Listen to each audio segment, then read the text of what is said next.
তাৰমানে হয়তো আমি যদি চাওঁ হয়তো আধাতকৈ বেছি উত্তীৰ্ণ হৈছে এই কাট অফ মাৰ্কৰ ওপৰত যোনে গৈছে সেইখিনি উত্তীৰ্ণ কেণ্ডিডেট কিন্তু উত্তীৰ্ণ বুলিয়ে এইটো নহয় যে চাকৰিটো পাব কাৰণ এতিয়া 5 মাৰ্কৰ অৰেল আছে সেই 5 মাৰ্কৰ ভিতৰত যাৰ বেছি থাকিব এই নম্বৰ বেছি পাইছে তেওঁলোকৰ ডেফিনেটলি ইয়াত চান্স বেছি থাকিব চাকৰি পোৱাৰ ক্ষেত্ৰত চ' এতিয়া গোটেই নিৰ্ভৰ কৰিব ইণ্টাৰভিউটোৰ ওপৰত চ' এতিয়া আকৌ প্ৰিপাৰেশ্যন এটা আৰম্ভ কৰিব লাগিব ইণ্টাৰভিউৰ ক্ষেত্ৰত যাতে মই কেনেধৰণে প্ৰেজেণ্ট কৰিব মই কেনেকৈ 2 মিনিট বা 3 মিনিটৰ ইণ্টাৰভিউটোত মই কেনেকৈ নিজকে প্ৰেজেণ্ট কৰিব পাৰোঁ মই কনফিডেণ্টলি যাব লাগিব ইণ্টাৰভিউ বৰ্ডটোৰ ওচৰলৈ ভালকৈ কাপোৰ কানি পিন্ধি খুব ডিচেণ্টলি চাফাকৈ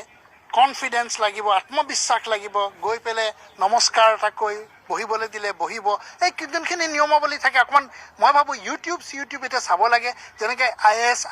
মক ইণ্টাৰভিউবিলাক হয় সেইবিলাক অলপ প্ৰেক্টিচ কৰিব লাগে এণ্টিচিপেট কৰিব লাগিব কেনেকুৱা ধৰণৰ মোক প্ৰশ্ন সুধিব পাৰে মইতো ভাবোঁ খুব বেছি একদম গোটেই পৃথিৱীৰ কথা ইমান নহয় হয়তো খুব প্ৰাসংগিক কিছুমান কথা সুধিব তেওঁ সুধিব আপুনি ক'ৰ পৰা আপোনাৰ বিষয়ে কওক সেই বস্তুটো আপোনাৰ বিষয়ে কওক যেতিয়া ক'ব সেই বস্তুটোত মই কেনেকৈ 30 ছেকেণ্ড বা 40 ছেকেণ্ড মোৰ প্ৰেজেণ্ট কৰোঁ আপোনাৰ বিষয়ে মোৰ ঘৰ এইকেইটা নালাগে মোৰ নাম চব থাকিবই তেওঁলোকৰ হাতত মই অমুক তাৰপিছত অলপ